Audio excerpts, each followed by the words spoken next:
Estamos en las últimas semanas de las elecciones provinciales acá en Corrientes. Y también, digamos que una semana más, y son las elecciones provinciales en provincia de Buenos Aires. Quiere decir que estamos en estos momentos totalmente dedicados al análisis político y a que los políticos candidatos nos expresen sus ideas. Pero sus ideas, no queremos las confrontaciones.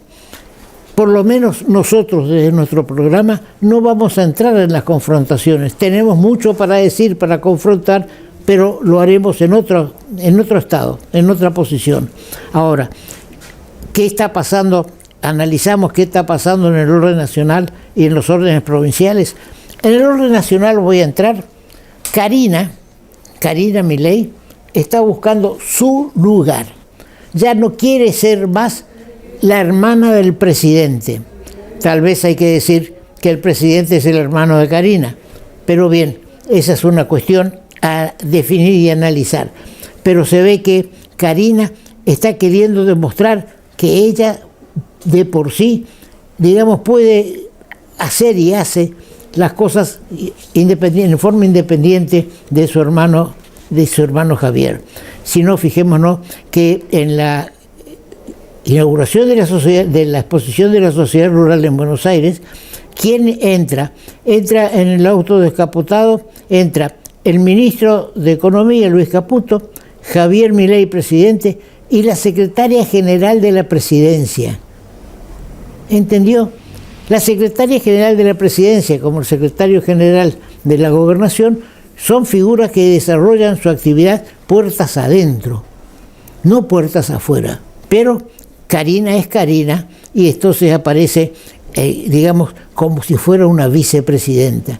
Y ese es el lugar que está buscando Karina para dentro de 2 años. En 2027 termina el mandato de Milei Villarroel, mandato que está prácticamente quebrado en estos momentos. Milei por su lado, Villarroel por el suyo, atacándose mutuamente en forma un poco más disciplinada, lo de Villarroel hacia el mileísmo, que Milei contra Villarroel, que usa palabras soeces, cualquier cosa, dice traidora y mucho más. Pero bien, volvamos a Karina. ¿Por qué yo pienso de que Karina está buscando la vicepresidencia dentro de 2 años? Porque, reitero, ella quiere ser la próxima presidenta electa. ¿Por qué? Milei está de 23 al 27, del 27 al 31. Después ya no puede ser más. Y uno dice, hoy día estamos, sí, pero estás hablando de 5 o 6 años adelante, 7 años adelante. Pero sí, el tiempo pasa, y había una publicidad que decía, el tiempo pasa y la ropa queda. Es cierto, el tiempo pasa y las cosas van quedando. ¿Quién iba a imaginar que Cristina Kirchner iba a ser presidenta 8 años? Y lo fue. Milei pretende ser presidente por 8 años y no puede ir más allá. Entonces aparece ya en el 31, ya no sé si estaré acá hablando con ustedes, en el 31, ahí la fórmula va a ser Karina Milei, con quien surja como para vicepresidente.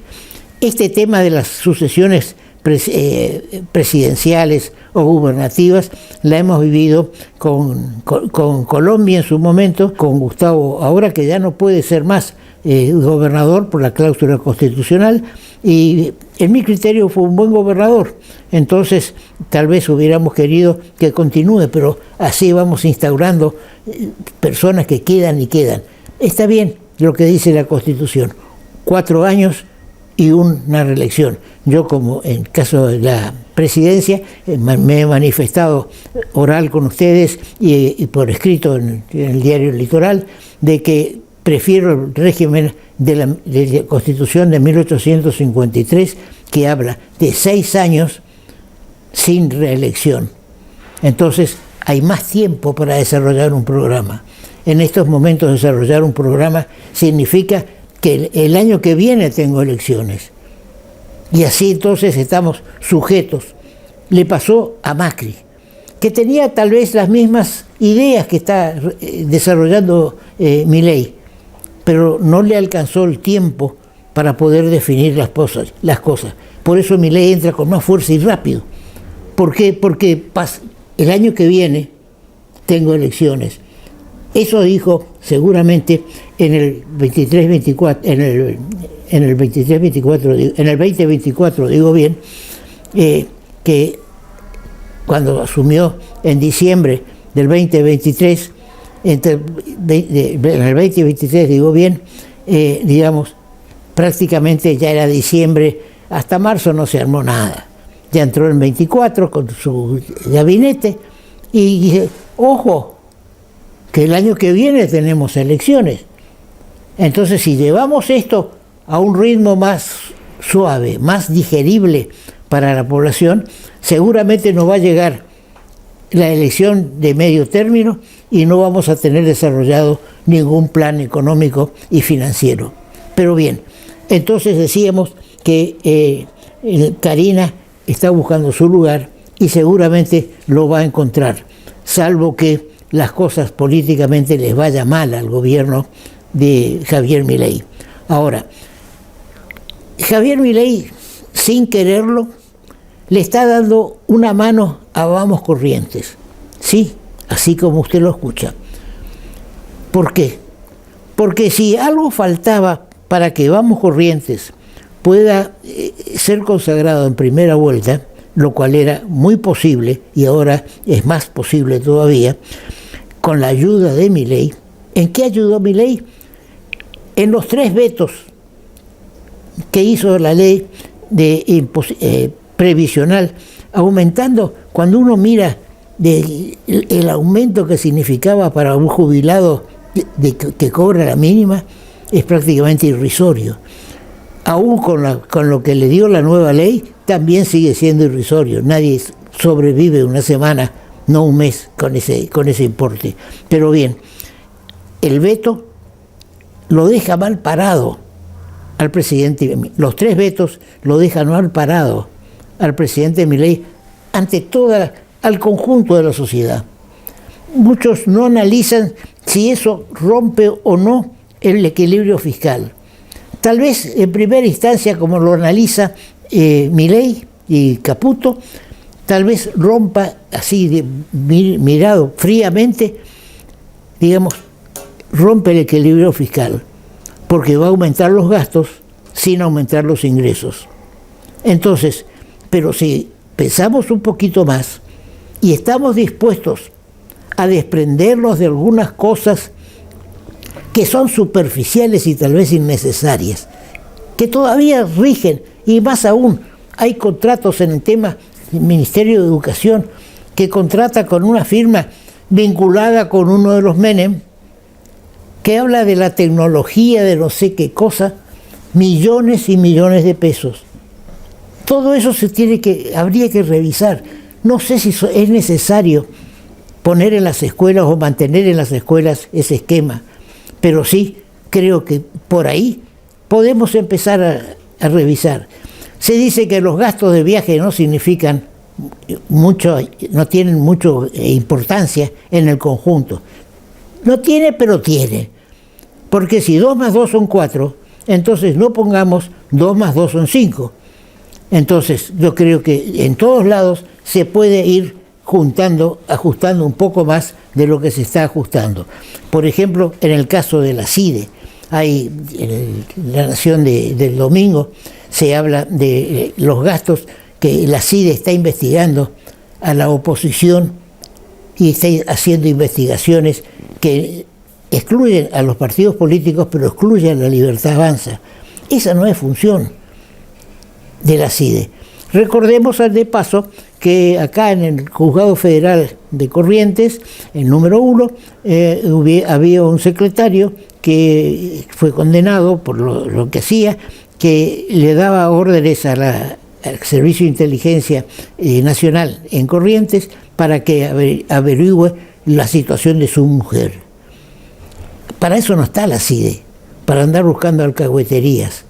La CIDE está para la defensa de los intereses mayores del país. Es necesario un servicio de inteligencia, pero no para una cuestión fundamental, para investigar a los partidos políticos. Todo eso suma, todo suma y todo resta. Es decir, que de muchos lados se pueden bajar costos, bajar licitaciones que se hacen a troche y moche, y no sé si no con eso podemos solventar el aumento que significan las 3 leyes. Cuando, digamos, es posible, titula el diario Norte de hoy, que un poco crea confusión, cuando dice que es posible, triunfo de Milei, dice, triunfo, no, pero dice después, están juntando para completar el tercio que necesitan para que los decretos de vetos sean aceptados. ¿Por qué? Porque según las normas constitucionales, los vetos se mandan a la Cámara de Diputados y si obtiene más de un tercio de los miembros presentes, los vetos quedan confirmados. Y si no alcanza ese tercio, digamos, los 2 tercios restantes hacen que los decretos sean rechazados. Y lo absurdo es que en algún momento desde el gobierno nacional se dijo que si son rechazados los vetos va a recurrir a la justicia. Tarde. O se recurre a la justicia o se veta. Porque no se vetan cosas que no están ajustadas a derecho. Entonces, si se considera que las leyes no estaban ajustadas a derecho por el tratamiento que tuvo en el Senado, entonces habría que haber planteado previamente el tema judicial. ¿Por qué digo de que el tema del veto ayuda a Vamos Corrientes?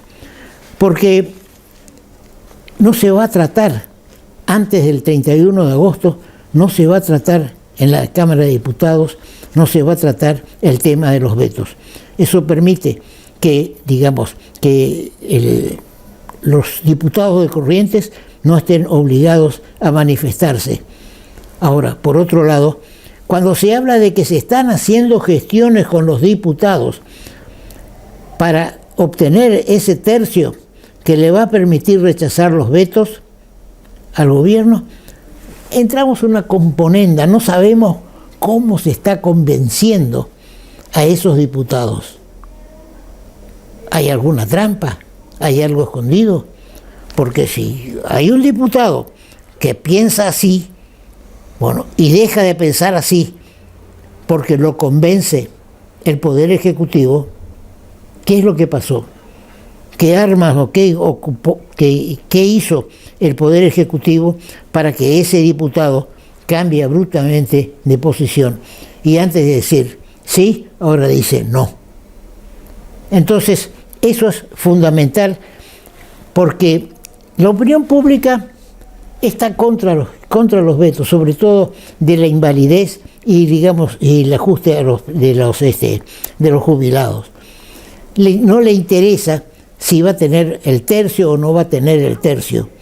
Lo que le interesa así es que se da cuenta que esas situaciones no pueden ser un obstáculo para un gobierno que maneja en distintas áreas millones y millones de pesos, que puede haber de acá sacar 5, de acá sacar 3, de acá sacar 10, de acá sacar 20, para poder cumplir con las leyes.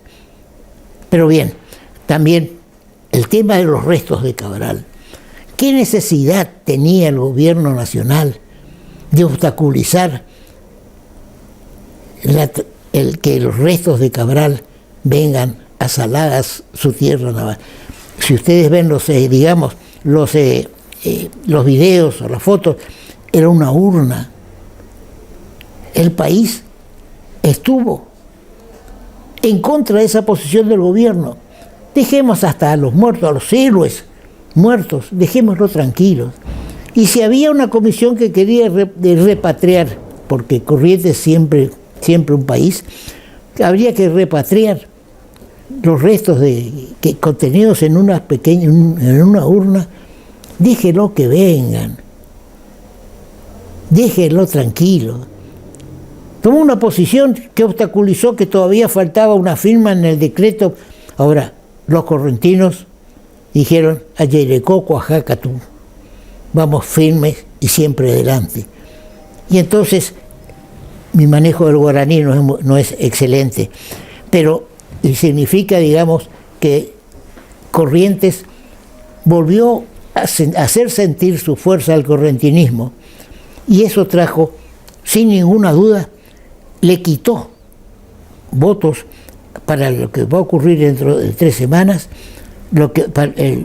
digamos, le quitó votos a La Libertad Avanza, que ya venía mal la fórmula gobernativa por distintas causas.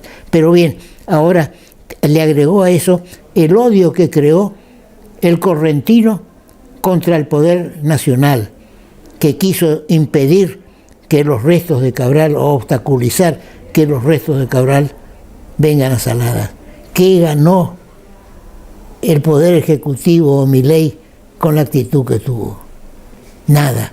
Lo que sí logró que aumente las posibilidades de Vamos Corrientes para consagrarse en primera vuelta. Vamos a un corte.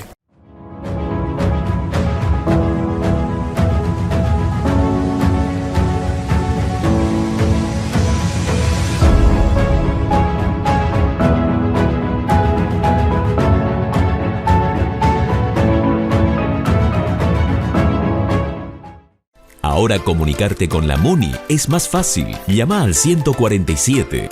Sumamos una nueva línea de atención telefónica directa y gratuita las 24 horas. Podés realizar todo tipo de reclamos sobre servicios municipales, consultas, asesoramiento de gestiones y trámites. También podés requerir info de eventos, turismo y más. Hola, somos el Servicio de Atención Ciudadana de la Municipalidad de Corrientes. ¿En qué te podemos ayudar?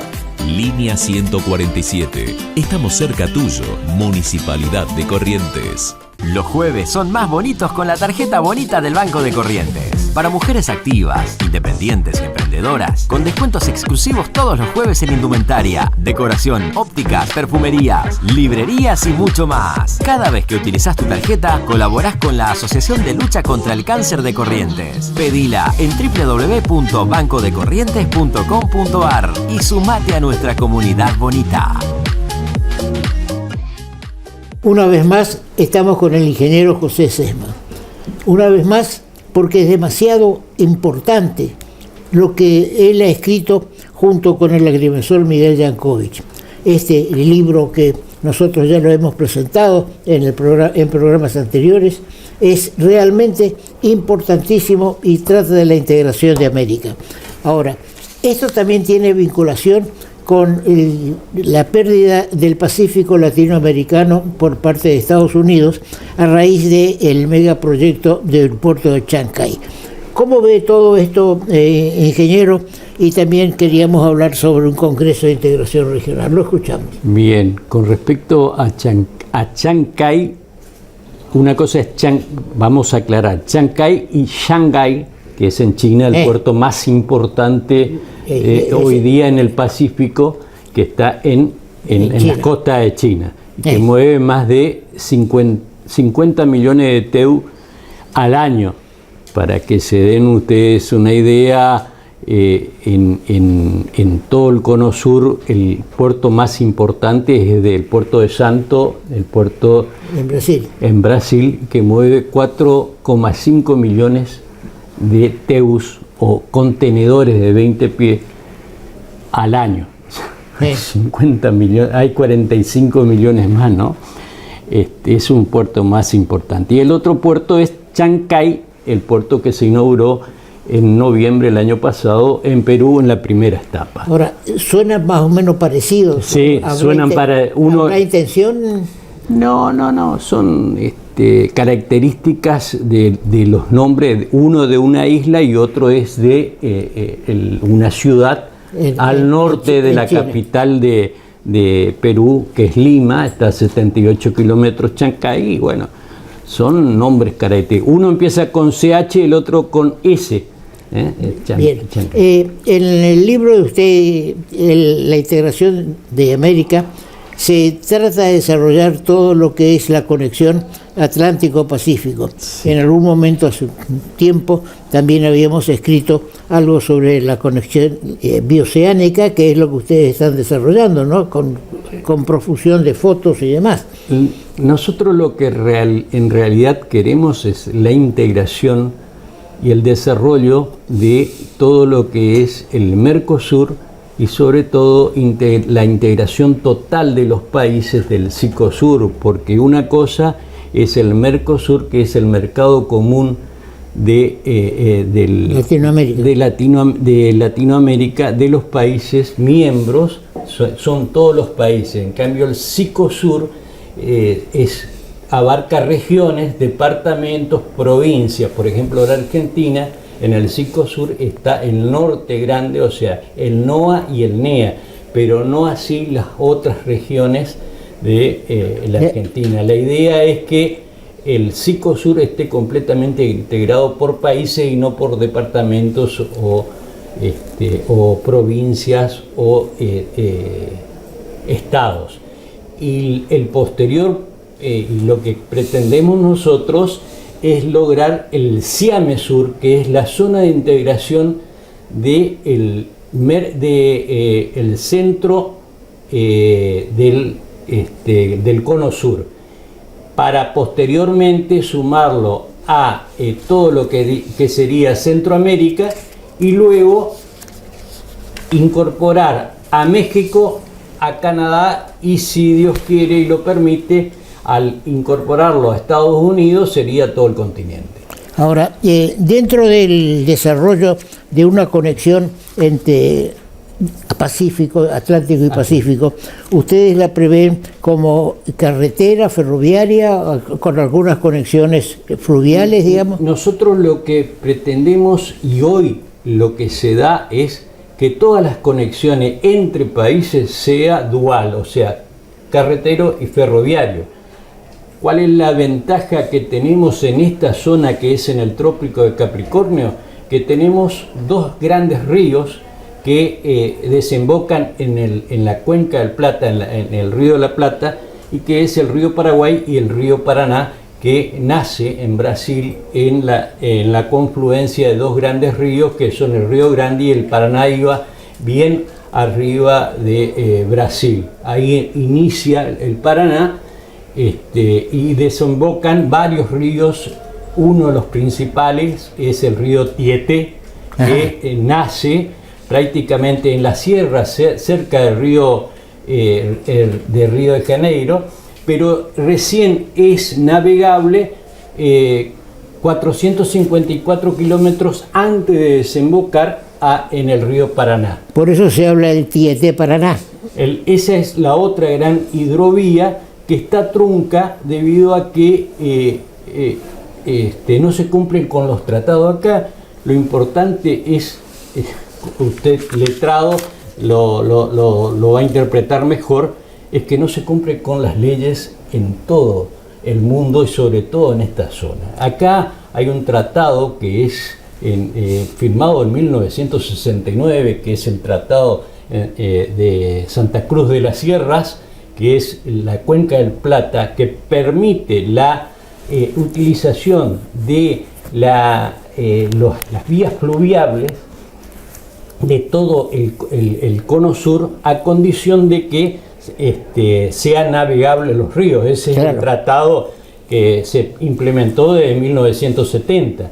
Después, hace 52 años, en 1973 se firman los tratados de Itaipú y de Yacyretá a fines de 1973.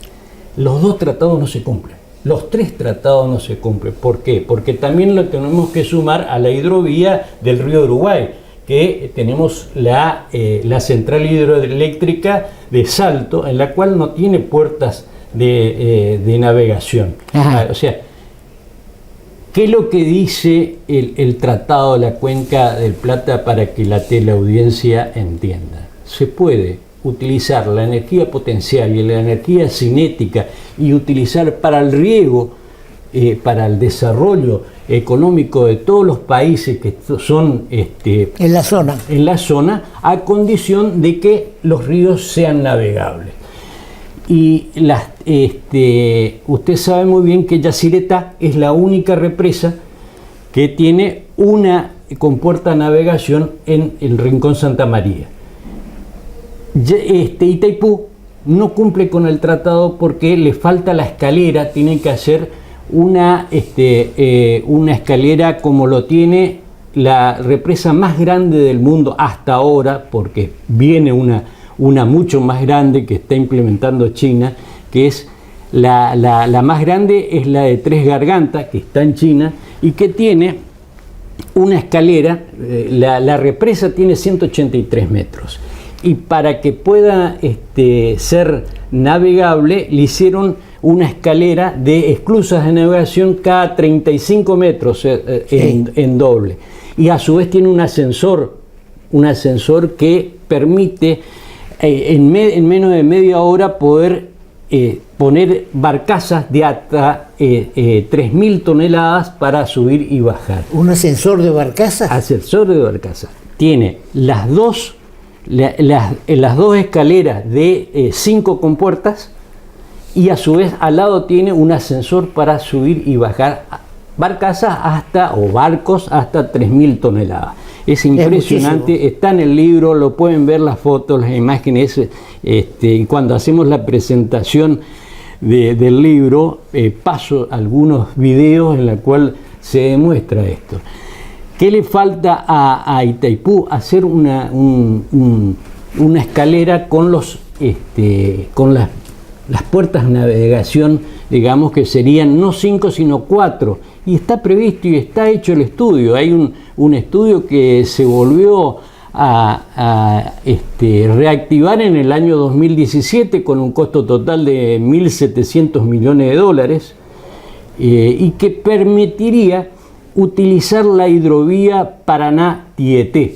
O sea, toda la producción, hoy Brasil necesita imperiosamente llegar imperiosamente llegar a el océano que tiene el mayor movimiento económico mundial. Está entre el 75 y el 82% del mundo se maneja por el Pacífico. O sea, nosotros tenemos que llegar, Brasil quiere llegar sí o sí al Pacífico, y la mejor manera de llegar al Pacífico es poder tener una conectividad entre el Atlántico y el Pacífico a través de sus corredores bioceánicos. Tal es así que hoy Trump se opone, pero China está previendo un corredor ferroviario de más de 7.500 kilómetros que va desde Río de Janeiro hasta Chancay, y que sale una obra que sale $12.000 millones. Sí, ahora hay trabajos de un estudio San Martín, anticipando el futuro, potenciando el presente, en el cual hace referencia a que Estados Unidos está perdiendo influencia en el Pacífico latinoamericano. Esto significa de que, por ejemplo, ese puerto de Chancay, que está desarrollado por una empresa china, sí, representa un hito en la proyección marítima de Sudamérica hacia Asia, sostienen, ¿no es cierto? Claro. Ahora, ustedes han hecho presentaciones de su libro en otros lugares, hemos estado recogiendo. Nosotros, después de la presentación, en la anterior visita que hice a su prestigioso programa, estuvimos presentando acá en el Consejo de la Provincia de Corrientes, después estuvimos en la Feria del Libro, y luego hicimos una presentación en Posadas, en el Consejo Profesional de Ingeniería en Misiones, en la cual hubo muy buena repercusión, y en esa oportunidad se le invitó a la parte fronteriza, al gobierno de Itapuá. Ajá. El gobierno de Itapuá eso es Paraguay. Es un departamento que su gobernación o su cabecera está en Encarnación. No pudieron asistir porque el gobernador estaba en reunión de gobernadores. Ellos se reúnen los miércoles con el presidente Peña, todos los miércoles se reúnen en Asunción. Pero no obstante, tuve una llamada, ese mismo día tuve una llamada por el secretario de Relaciones Exteriores, que es el señor Roberto Ferreira, y me invitó a la Casa de Gobierno de Itapúa, y en Encarnación estuvimos, esa noche nos trasladamos a Encarnación, y al otro día tuvimos una audiencia. Me han atendido espectacularmente. Tuve la reunión con este secretario, tuvimos más de 2 horas. Uh-huh. Interesadísimo en el desarrollo de este libro, tal y así que, bueno, le decía, lástima que no está el gobernador. Saliendo de la Casa de Gobierno, le resumo, ¿no? Después de las 2 horas, saliendo en la puerta de la Casa de Gobierno, entraba el gobernador.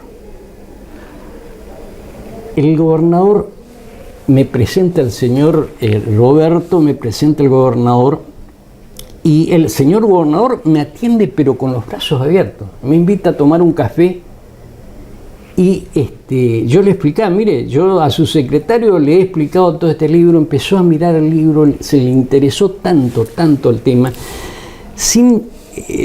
Quiero destacar que no hay burocracia en el Paraguay. Se interesan y desarrollan. Fíjese que Paraguay es un país que está en el cono sur, pero no tiene conexión con los océanos. Y sin embargo están desarrollándose a full.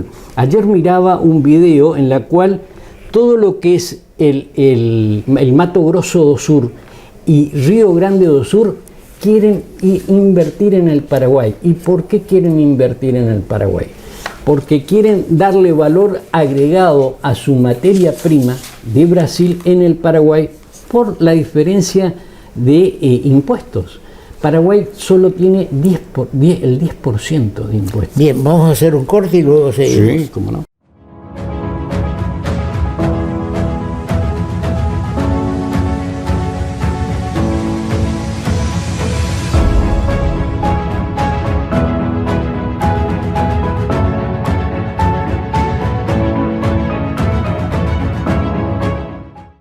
Ahora comunicarte con la MUNI es más fácil. Llama al 147. Sumamos una nueva línea de atención telefónica directa y gratuita las 24 horas. Podés realizar todo tipo de reclamos sobre servicios municipales, consultas, asesoramiento de gestiones y trámites. También podés requerir info de eventos, turismo y más. Hola, somos el Servicio de Atención Ciudadana de la Municipalidad de Corrientes. ¿En qué te podemos ayudar? Línea 147. Estamos cerca tuyo. Municipalidad de Corrientes. Sumate a nuestra comunidad joven. Paga tus estudios, la cuota del club, salí a comer con amigos, disfrutá del recital de tu artista favorito y mucho más con un 30% de descuento todos los días. Toda la info que necesitas sobre nuestro programa joven en www.bancodecorrientes.com.ar. Ingeniero, hay un tema de Añacoa y también del tema de los pasos críticos que ustedes bien lo señalan en el mapa, en el plan que ponemos a consideración de la audiencia, donde hay 3 o 4 pasos críticos entre Posadas, o decir, de entre Yacyretá y Confluencia. Sí. ¿Cómo le explica a la audiencia? A ver, ¿qué pretendemos nosotros? Y en la anterior entrada le hablaba de que no se cumplen con los tratados de Yacyretá e Itaipú. Yacyretá e Itaipú, yo le decía que Itaipú tiene que hacer sus compuertas de navegación, sí, para hacerlo navegable. Pero a su vez, el Tratado de la Cuenca del Plata permite la implementación de poder aprovechar la energía cinética implementando centrales hidroeléctricas toda vez que sean navegables. Pero a su vez, Yacyretá y Itaipú tienen usted se acuerda que la cota empezó a trabajar al 60% en 1994 Yacyretá, sí, a un 60%, a cota 72%. ¿Qué problema produjo eso? El problema de cavitación. Sacó fuera de servicio dos turbinas Kaplan por problemas de cavitación. Empezaron a perforar las álabes y el recinto donde va la turbina. Y eso porque no se cumplió con el proyecto, que tenían que hacer unos embalses compensadores. Aguas abajo. Aguas abajo. En primera instancia se firmó para que sean Itaibaté, a 78 kilómetros. Después, posteriormente, se trasladó a hacerlo en Itatí, Itacorá, a 172 kilómetros, quedando una distancia de 42 kilómetros a confluencia, que permitiría hacer el embalse compensador Itatí, Itacorá, o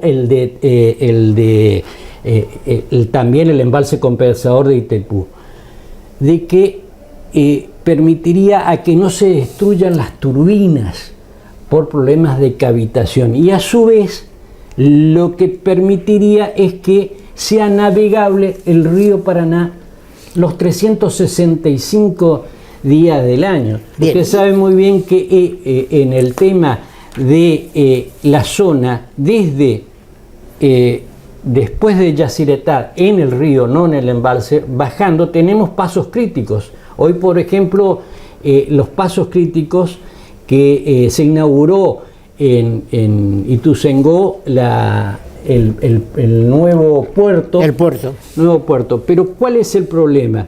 Tenemos en esa zona la profundidad, el calado es muy bajo. Estamos hablando de menos de 1 metro de profundidad. Hay una tabla que lo da. Menos de 1 metro son 3 pies. 4 pies. Estamos hablando normalmente ¿qué es lo que se pretende desde Ituzaingó hasta Confluencia? Tener 12 pies, o sea 3,5 metros como mínimo, para que las embarcaciones puedan pasar. El grave problema de Ituzaingó, operablemente en la tabla según la COMIP, está en el orden, el determinante es 2,50 metros, y Ituzaingó está a 1 metro. 1 metro de altura hidrométrica. ¿Qué dice esto? Y que las embarcaciones no pueden cargar, no pueden navegar directamente. ¿Cómo se evita esto? Haciendo los embalses compensadores. Porque si vamos a dragar el río en toda esta parte, sí se puede hacerlo. Pero eso es un continuo trabajo, dragado, todo.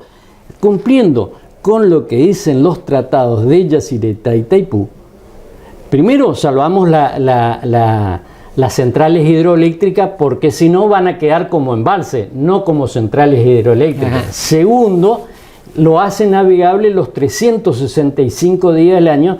Los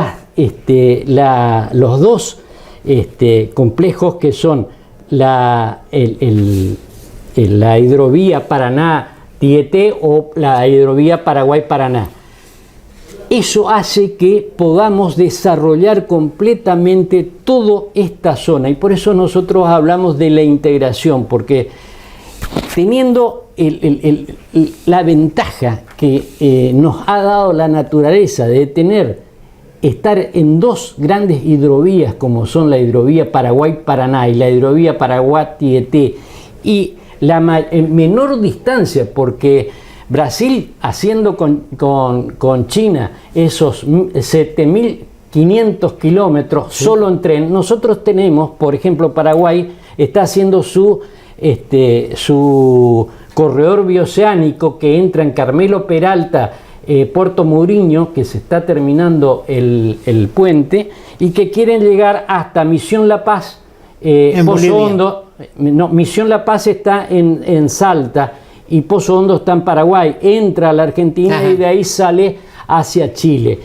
Nosotros, el proyecto que nosotros presentamos, entrando por Paso de los Libres, llegar a Corrientes, y Corrientes con un segundo puente que sea ferrovial, llegue también a Salta a los puertos de Chile, o utilizar la Panamericana, en la Panamericana número 5, que llegue a los puertos de Perú. Bien, el tema fundamental que usted me pregunta sobre Añacuá. Fíjese que si nosotros hacemos navegable, hoy desde Posadas hasta la desembocadura del río Iguazú, allá en el norte. Es navegable, están en el orden más o menos de los 11-12 pies hasta 14 pies, no tiene problema. Y el embalse de Yacyretá le está dando una altura al puerto de Ituzaingó de 10 metros. Así que el puerto, andan muy bien. El tema fundamental es de que nosotros lo hagamos navegable hasta Confluencia. O sea, acá, confluencia entre el río Paraguay y Paraná. Claro. Y llegar a un puerto fundamental, hacer el puerto acá en Puerto Vileras, que está en el canal, hacer un nuevo puerto ahí y que suba, ahí está proyectado a hacer el segundo puente.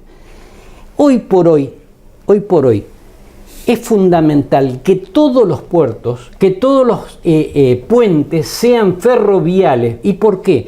Porque es mucha la cantidad de mercadería a transportar. Fíjese que le doy un solo ejemplo. En el 2023 Brasil produjo 165 millones de toneladas de soja. Si Brasil pretende pasar por estos dos puentes, el segundo puente Chaco Corrientes, o por el Carmelo Peralta, que tiene un puerto y que ahora quieren hacer un segundo puente ahí en Misión La Paz, ya estuvieron en Cancillería, no da abasto. Hacerlo vial no da abasto. ¿Por qué? Porque tenemos, por ejemplo, el 30% de esa producción de soja y son 1,5 millones de camiones, no camiones, sino de transporte para pasar. Estamos hablando de más de 10.000 a 15.000 camiones diarios. Uno, la contaminación, otro, la cantidad.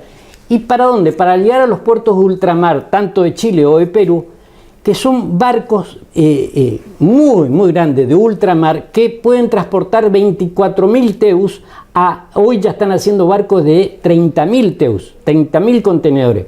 Esos grandes barcos, le doy para que tenga una idea, el mantenimiento, el amarre de ese barco por día sale $5.000, más combustible, más todo lo que sería viático. Sí. O sea, no se puede, más de 3 días es antieconómico. Bien, por eso tiene que ser ferrovial. Claro. Todos los... El ingeniero Simula, que estaba en Canadá y Estados Unidos, nos envió unos videos donde se nota la cantidad de los trenes, larguísimos los trenes, y decía él, y nos mostraba, que en la ruta no se ven casi camiones de carga, porque todo el movimiento se hace por ferrocarril, el 80% se hace por vía férrea.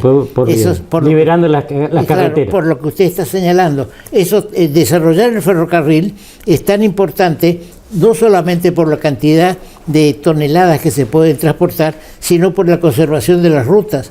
Porque si en las rutas sacamos la intensidad o la cantidad de camiones de gran tonelaje, toda la conservación es mucho más posible, ¿no? Usted como, porque mis hermanos trabajaron ahí en su astillero, lo más importante, lo prioritario es utilizar la parte fluvial. Luego sigue el tren y por último los camiones. ¿Van a quedar sin trabajo los camioneros? De ninguna manera. Hay que sacar la producción, arrimar la producción del campo hacia los puertos y hacia la parte ferroviaria. El tema fundamental es concatenar cada uno de ellos. Y ello implica, por ejemplo, Suiza, hace 30 años prohíbe que los camiones transiten por las autovías, pasar de un país a otro, y lo tienen que subir a los trenes, ya sea el camión íntero. El camión sube directamente a un vagón playero. A un vagón y sale del país. Sí, mire, yo nací en la empresa de navegación de mi padre en 1933 y he tenido oportunidad de ir en los buques de mi padre al Salto, en Yacyretá, donde era un problema la navegación porque había que subir el salto, y había un remolcador que bajaba, digamos, fondeado aguas arriba, y que levantaba a los buques o a las barcazas directamente para poder subir. Todo eso se solucionó en parte con la represa de Yacyretá, en Rincón Santa María. Entonces, ahora, si no se hace, ¿y Añacuá cómo juega? Bien, acá? Por eso le digo, mire, hay que cumplir, disculpe que sea reiterativo, pero hay que cumplir con los tratados de Itaipú y de Yacyretá. Yacyretá estaba previsto no 20 turbinas, sino 30, con una posibilidad de llegar a 50 turbinas. Y que en Rincón Santa María no tenía que tener una sola esclusa, sino que podía tener hasta 4 esclusas de navegación. ¿Qué pasa si nosotros, supongamos que Itaipú hace su escalera y que hace navegable la hidrovía Paraná-Tieté? Va a haber un cuello de botella porque hay una sola esclusa de navegación que es el Rincón Santa María. Bien. Entonces lo que acá ahora, por ejemplo, Milei y Peña han firmado la continuidad del trabajo de la represa de Añacuá. ¿Dónde está ubicada? La represa Añacuá está ubicada en el vertedero Añacuá, pero que van a poner 3 centrales, 3 turbinas Kaplan, un poco más chicas de la que hay en Yacyretá. Yacyretá son de 153, estas son de 90 megawatts de potencia instalada, son 3 las que van a... Pero omitieron una gran cosa, que no han puesto una compuerta de navegación. Ahora, al hacer una compuerta de navegación en Añacuá y dragar los 25 kilómetros hasta Yola, Añacuá se convertiría en Tatacuá. En vez de ser Cueva del Diablo, sería Cueva de Dios, porque sería navegable el brazo Añacuá, y a su vez lo que permitiría aliviar la compuerta de Rincón Santa María en Yacyretá. Bien, ahora... porque lo escuché, disculpe doctor, lo escuché a usted decir, claro, todas las barcazas que vienen del Paraguay tienen que parar en Posadas. ¿Por qué? Porque no se puede navegar hasta que no le permite Prefectura Naval llegar a Yacyretá, a la compuerta. O sea, es un cuello de botella. Ahora, Añacuá está entonces en territorio paraguayo. Añacuá, no, sí. Pues, sí, Añacuá está en territorio paraguayo. Ahí donde sería. Ahora, ¿cómo juega la represa de Añacuá? Porque si acá viene el río Paraná, usted tiene el embalse, Alto Paraná, sí. Y está acá, va a mejorar, digamos, la navegación en esa parte del río. Por supuesto. ¿Por qué? Porque usted va a tener, si draga y hace navegable el brazo de Añacuá y activa el puerto de Ayolas, ahí del otro lado de Yacyretá, hace navegable esa parte del río, alivia Rincón Santa María, que es la compuerta de navegación de Yacyretá, y a su vez lo que hace falta, reitero, es el embalse compensador Itatí-Itacorá, porque si no, no podemos hacerlo navegable, y lo que usted necesita es aliviar los pasos críticos para hacerlo navegable. Es fundamental esto. Bien, es muy interesante hablar con usted, con la bibliografía que usted presenta, ingeniero, pero los tiempos se nos están yendo en televisión, ¿no es cierto? Yo creo de que vamos a tratar de organizar una conferencia con el patrocinio del programa, una conferencia para que usted pueda exponer, digamos, todo esto que necesita sin ninguna duda un tiempo más que prudencial, porque ya hoy estamos... Compromiso asumido con anterioridad. El agrimensor Yankovic no pudo estar hoy, pero estamos invitados a... Fíjese que la gobernación, a través del gobernador Rieves del Paraguay, está organizando con la UNI, que es la Universidad Nacional de Itapúa, que tiene 6 facultades: medicina, abogacía, ingeniería, ciencia exacta, etcétera. Van a organizar una charla nos han convocado para dar la presentación de este libro, y a su vez en la misma charla vamos a lanzar vamos a hacer una asamblea para organizar un congreso de integración regional. Y esto lo está organizando el Paraguay, de mutuo propio, el gobernador con la universidad. Eso es lo importante, que Argentina, lamentablemente, ninguno de los gobernadores de la provincia, de esta región, nos han convocado para tratar este tema tan importante, y es fundamental. Hoy le llevo con esto, hoy estamos en época de elecciones. Espero que los 6 candidatos a gobernador hablen del segundo puente ferrovial, los corredores bioceánicos, del desarrollo de esto. Bien, lamentablemente, no solamente el tiempo que nos corre, sino una apreciación final sobre lo que usted dice de los candidatos. Lamentablemente no se están atacando los problemas de fondo de nuestra provincia. Todo está en tirarse piedras unos a otros, y con eso no solucionamos. Por eso nosotros tenemos abierto el programa para los candidatos de todos los partidos, pero que nos vengan a decir qué es lo que piensan hacer. No que me vengan a decir que la basura está en la calle, o que tal cosa, tal otra. Eso no, digamos, puede atraerle votos, pero no atraen el desarrollo de la provincia. Bien, ingeniero, nos comprometemos con usted de tratar de colaborar en el tema de integración regional, porque es muy importante que la Universidad del Nordeste también tome parte en este tema, porque, digamos, creemos que incluso esta bibliografía debería estar en las escuelas o en los colegios, ya digamos hablando de tercero, cuarto, quinto año, para que los jóvenes salgan sabiendo de que el río para Corrientes es fundamental. Y hablamos también con el candidato a intendente Polich, el desarrollo del digamos, el turismo fluvial, que ver la ciudad desde el río y no desde el río la ciudad únicamente. Por supuesto. Bien, muchas gracias. Muchas gracias a usted por invitarnos nuevamente a su programa, y esperemos que podamos desarrollar esto para los jóvenes. En las universidades es fundamental esta integración de Latinoamérica. Bien, muchas gracias. Seguimos con el programa.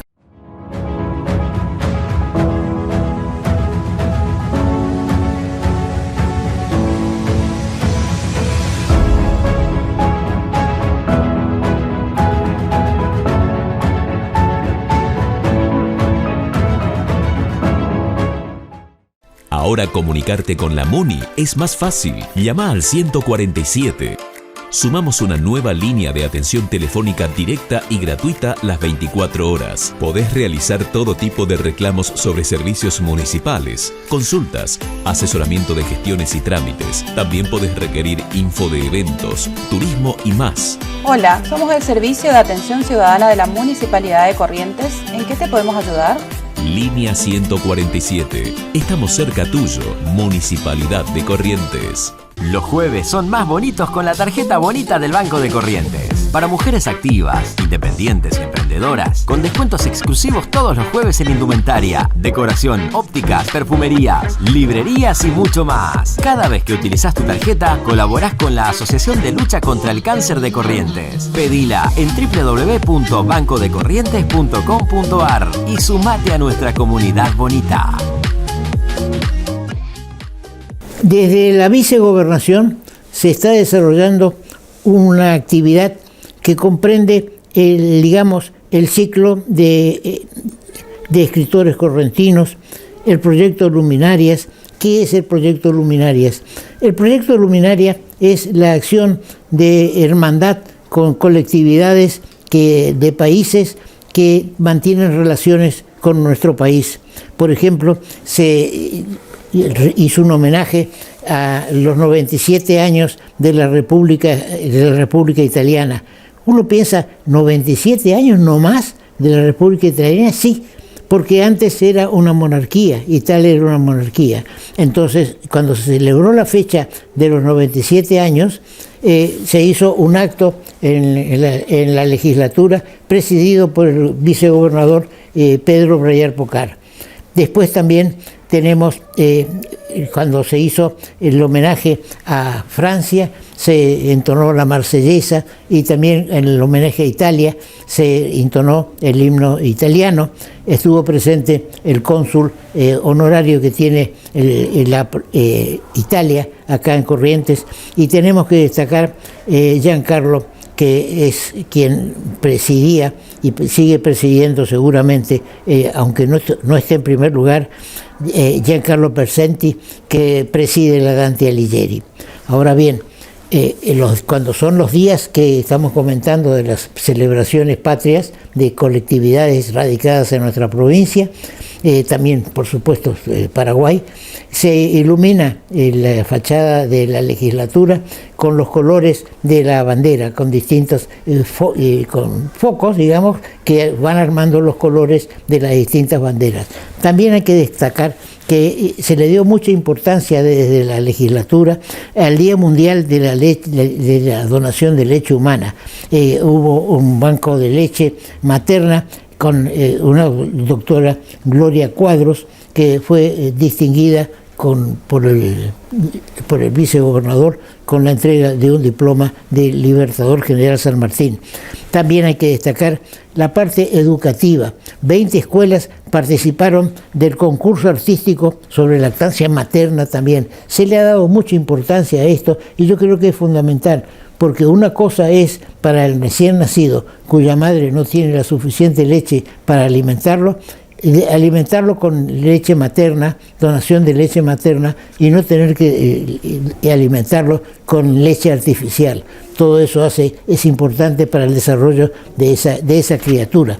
Tenemos también se cumplieron 50 años de la carrera de Kinesiología y Fisiología de la UNA, y estuvo la directora de estos eventos, de Sofía Alpozo, que colabora directamente con órdenes del vicegobernador de la provincia.